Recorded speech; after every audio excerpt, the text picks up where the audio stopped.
хөгжлийн төлөвлөгөөнд нэг их сайн одоо зүйл туссанд их баяртай байна. Энэ бол сургууль цэцэрлэгийн тоог нэмэгдүүлэх гэж байгаа явдал.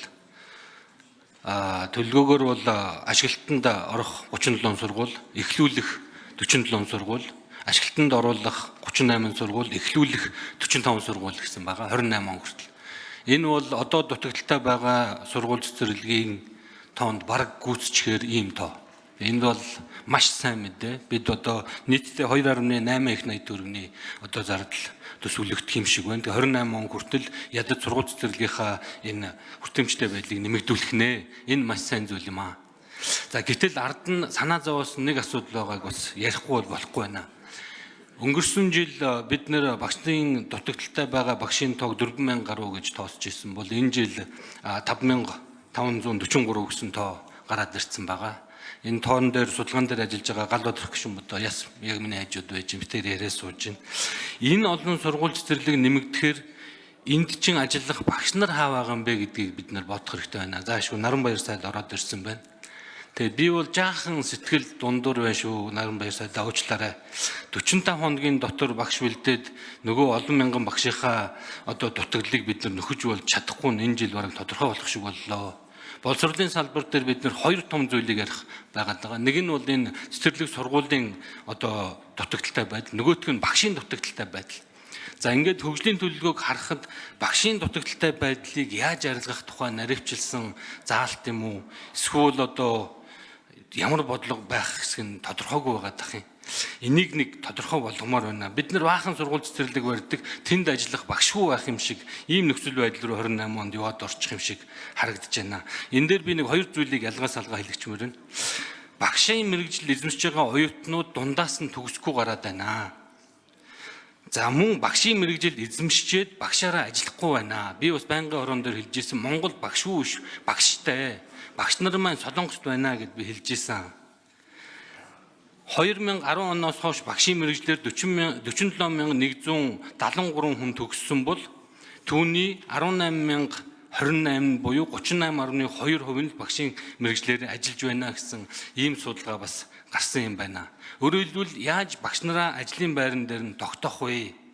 Одоо байгаа багш нар маань мөн ажлаас гарах, шантрах ийм зүйл зөндөө болж байна. Багш дутагдaltaй байгаад байдаг. Багш нар маань гэтэл ажлын байран дээр тогтдоггүй. Эсвэл багшийн мэрэгжил эзэмшчээд багшийн мэрэгжлээрээ ажиллахгүй байгаад байгаа энэ олон асуудлуудыг бид нэр анхаарах шаардлагатай байна. Тэгэхээр цаашид яг энэ чиглэлээр тийм ээ дахиад тодруулаа хэлье.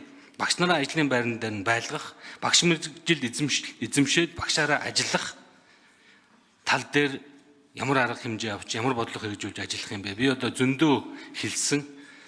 Уул нь бол ерөөс их тодорхой одоо талингийн нэмэгдүүлэхээс бид нар өөр арга байхгүй шүү дээ. Эсвэл сурагчийнхаа хувьсах зардлыг нэмэгдүүлэх. Тэгээд хөгжлийн төлөвлөгөө харахаар яг энэ хувьсах зардал нэмэгдэх, багшийн цалин нэмэгдэх гэсэн ийм одоо төлөв юм ерөөсө харагдахгүй байгаа юм. Тэгээд залуу багш нар ажилд ороод хамгийн бага цалиныг авч байгаа шүү дээ. Бид нар мэдж багшийн цалиныг нэмж байгааг бид нар зөндөө ойлгож байгаа. Өнгөрсөн жилүүдэд нэмсэн, боловсрол төрөнг оруулалт хийсэн, маш сайн. Ингээд үргэлжлүүлээд багш нар маань ч гэсэн хүлээлттэй байгаад байгааг та бүхэн мэдж байгаа. Тэгэхээр миний бодлоор бол саяны дурдсан асуудлуудыг шийдвэрлэхийн тулд хувьсах зардлын нэмэгдүүлэх, багшийн цалин нэмэгдүүлэх талын имийг л ярмаар санагдаад байх юм. Тийм боломж олцоо байдгийн болоо та. За эхлээд Наранбаяр сайд хариулах. Тэгээ Гантмөр сайд нэмж хариулж. Баярлалаа. Тэгэхээр бөм очир гишүүний тавиад байгаа асуудал бол маш зөв. Багшийг хэрхэн бэлдэж, хэрхэн нэмэгдүүлэх, багшийн хомсдол дутлыг хэрхэн арилгах вэ гэдэг асуудлыг тойрч байгаа. Бид бол боловсролыг дэмжих жилийн хүрээнд бол нэг 108 сургууль 95 цэцэрлэгийг шинээр барина гэдэг энэ бодлого руу явж байгаа. Энэ дээр ажиллах багш нарыг яах юм бэ гэдэг асуудал гарч ирж байна. Тэгэхээр тэр чинь богино хугацаанд бэлдэх чинь зөвхөн 6 багц бодлогын нэг л хэсэг. Засгийн газраар бид тогтоол гаргуулсан нь бол 6 багц бодлого байгаа. Үүний нэг л хэсэг нь. Ер нь 5 дахь жил дээр багшлахаа болоод явж байгаа бараг тал нь байна. Тэгээ ердөө 40% нь багшилж байгаа төгснөөс 38.7%. Бусд нь бол одоо ингээд багшлахгүйгээр ингээд яваад өгч байгаа. Тэгэхээр энэ жилээс бол бид энэ боловсролын зээлийн сангаар багш нарыг үнгүй сургах, багш мэргэжлэр үнгүй сурах ажлыг эхлүүлэхдээ ер нь бол дор хаяж 5 жил багшилж байж энийгээ тэтгэлэг болгож хувиргана гэсэн ийм зүйлийг хэлсэн ба.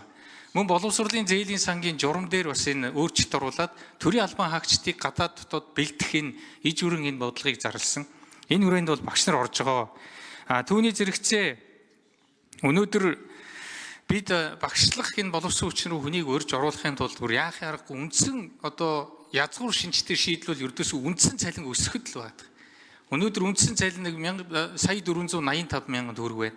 Энийгээ өсгөх энэ бодлогыг л бид хийж иж ийшээгээ чадварлаг хүмүүс орж ирэх ийм одоо хандлага өөрөө тогтно гэж харж байгаа. Хичнээн ч одоо олон нэмэгдэл өгөөд одоо суман дээр 40% нэмэгдэлгээл ингээл өгөөд яваад байлаа гэхэд энэ асуудлыг бүрэн шийдэж чадахгүй. Бас энэ манай байнгын хорон дээр бас боловсрол соёлын шинжилгээ ухаан спортын байнгын хорон дээр бас нэг их тийм эерэг сайн санал гарснаа тэр ипотекийн зээлүүд. Өөрөөр багш хүн багшлахтаа ипотекийн зээлээр орон сууцаар бүрэн хангагдах, ялангуяа орон нутагт очиж багшиж байгаа багш нарын орон сууцны асуудлыг шийдвэрлэх нь бол өөрөө хамгийн чухал болоод байгаа. Энэ ажлуудыг бол бид ингээд боловсролыг дэмжих жилийнхээ хүрээнд цогцорон шийдвэрлэх ёстой гэсэн ийм байр суурьтай байгаа. За мөн одоо багшлах эрхийн үнэлттэй төгссөн атлаа багшлахгүй байгаа улсуудыг эргэн одоо урьж ажилуулах, за тэтгэвртэй суусан багш нарыг эргүүлж ажилуулах, за мөн одоо 4-р курсын оюутнуудыг багшлахууд урьж одоо илүү дуртай болгох, багшийн ажлын нэр хүндийг өсгөх эднэргээд ийм ажлууд бас нэлээд явж байгаа. Цаашдаа ер нь бол Монгол улсад багшилсан хүн, багшвар ажилласан хүн гэр бүлээ бүрэн тэжээх чадaltaй ийм л болохгүй. Багнуур дээр очиод уулзж яхад эрэгтэй багш нар цөөрсөр байгаа асуудлыг нэг багш дурдаад үгүй яаж ийм цалингаар гэр бүлээ тэжээх үдэ гэж ингэж л хэлж байгаа. Бодтой байдал энэ байна. Энийг арилгахын тулд өнөөдөр улсын хурал энэ цалин нэмэхтэр зоригтой шийдвэр гаргаж өгвөл бид бол энэ асуудлыг бүрэн шийдэж чадна гэж харж байгаа. Гантөмөр сайд нэмж хариулах. За Гантөмөр сайдын микрофоныг өгье. Тийм, бидний хүсэл мөрөөдөл бодит байдал хоёр айгүй их зөрж байгаа.